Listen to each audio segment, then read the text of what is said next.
I can feel your thoughts, Earthwoman. I hope you also feel mine. There is much to explain. I wish to apologize for my comrade. I learned of his contact with you from before, and I know that many of the things he told you were untrue.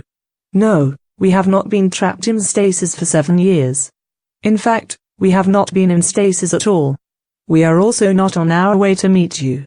I'm sorry for this, but we cannot leave. Please forgive him. I know that he made many remarks that appeared to be mocking your situation. He is merely frustrated, bitter, and jaded. He is also fully aware of the many transmissions being directed at your world in order to cause confusion and feelings of hopelessness. I believe his ire was directed at the source of these transmissions, not you. Your people have enough adversity as it is. But what he did was irresponsible and insensitive, and I apologize for his behavior. He has rarely spoken to me since I confronted him, and I was quite annoyed. But my disappointment in him is outweighed by pity. I will have to explain. Firstly, allow me to introduce myself. I am called Noru. I am what you might call a medical technician, though my methods involve more than physical tools and machinery. It is perhaps difficult to explain, but know that illness and damage go beyond the physical body itself. However, that is not to say that I do not require a medical facility. That is where I currently am, in fact. We had both been here for quite a long time. A battle rages on with no end in sight, and I do not know what the future will bring. But we can only do our part. What will come, will come. I hesitate to say that I fear for your world and your people. But I do. I have recognized a pattern in this universe that is apparent wherever I look. Perhaps I am not the only one, but it is more evident now than it has ever been. My apologies.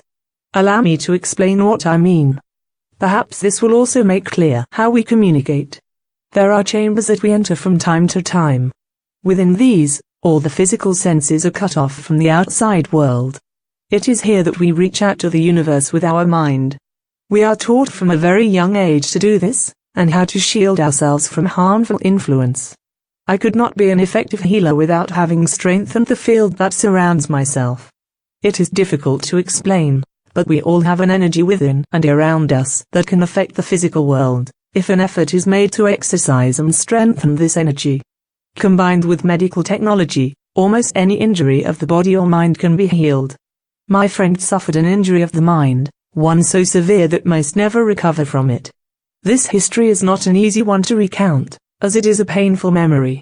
Even more so since so many cannot be saved from this once enough time has passed. And there are countless individuals who are still affected by it. Tyranny is an unfortunate reality in this universe. For whatever reason, some are consumed by an overpowering drive to control others, and to impose their will on every sentient being they are made aware of. Their methods vary, and some are more subtle than others. One particular organization we face has developed a set of neurochips that can be surgically implanted into various parts of the brain.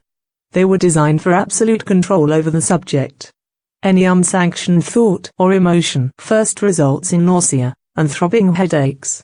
Repeated occurrences will eventually result in severe pain throughout the entire body for extended amounts of time.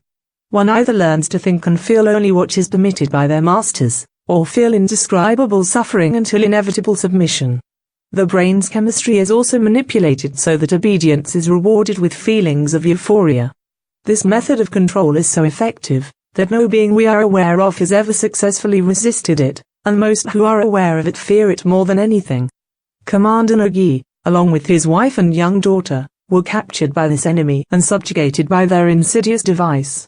I have no doubt he resisted them, for as long as he was able to.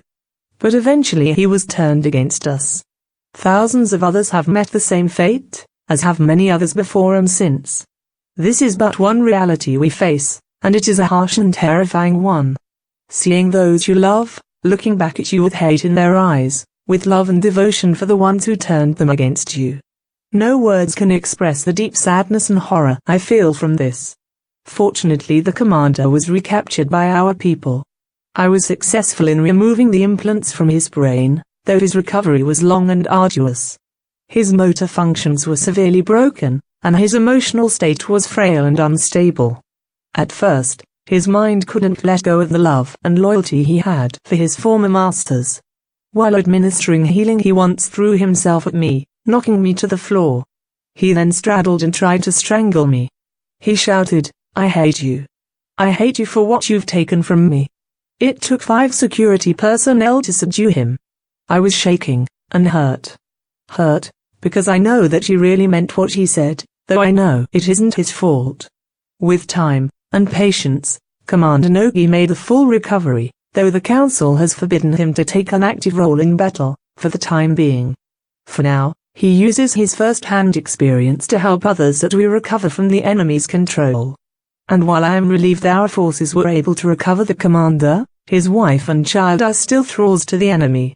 I fear too much time has already passed since their conditioning, but I cannot give up on them. I won't. I have to go now, Earthwoman. But take this with you, and remember it well. Evil is a sickness, and it pervades the universe. Evil is the result of hate, and hate comes from a lack of love. Let the love that is within you grow, and overtake the darkness. Or the darkness will grow, and overtake you. This is the choice we all must make. To not make a choice at all, is to be swallowed up by the darkness. Love your children, for they are the seeds of your planet's future. And I know all too well the pain of removing control that has been imposed on an adult's mind. Show them how to love, not only themselves, but each other, the world, and all its inhabitants. Even the universe itself. A lack of love will cause a wound, which will fester over time. And while this wound may go unseen, it is capable of consuming galaxies. Remember this always. I love you. Farewell, for now.